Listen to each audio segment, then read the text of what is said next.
Cinema ఎలా ఉందంటే ప్రేమ పెళ్ళి అనే రెండు అంశాలను కలుపుకుంటూ సాగే కథ ఇది. ఆయు సందర్భాలకు తగ్గినట్టుగా ఒక్కటైన 4 జంటలు చుట్టూ తిరిగే కథ ఇది.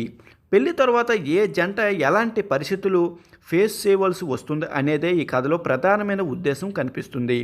పెద్దలు అంగీకారంతో జరిగిన పెళ్ళి, అందుకు వ్యతిరేకంగా జరిగిన పెళ్ళి, కొన్ని కారణాల వల్ల జరిగిన రెండో పెళ్ళి, ఇలా పెళ్ళి అనేది ఆయు జంటలను ఎలా ప్రభావితం చేస్తుందనేది చెప్పడానికి దర్శకుడు దయా గౌతమ్ కార్తీక్ ప్రయత్నించాడు.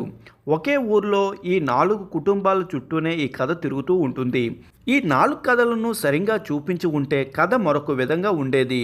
కానీ అది కుదరకపోవడం వలన కథ నిస్సహాయంగా నిరాశగా కొనసాగుతుంది. ఇంద్రజ కరుణ్ కుమార్ ట్రాక్ మరింత మైనస్ అయినట్లుగా అనిపించింది.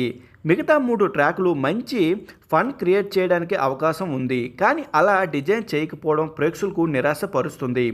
4 ట్రాకుల్లోని సమస్యలు వన్ అండ్ యాడ్ చేయకపోవడమే ప్రధానమైన సమస్యగా అనిపించింది.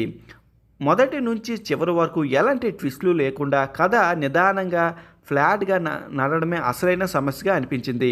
సినిమాలో హీరోయిన్లు పెళ్లితో శుభం కార్డు పడుతుంది, కానీ అసలు కథ ఆ తర్వాతే మొదలవుతుంది అంటూ దర్శకుడు ఎంచుకున్న పాయింట్ ఇంట్రెస్ట్గానే అనిపించింది.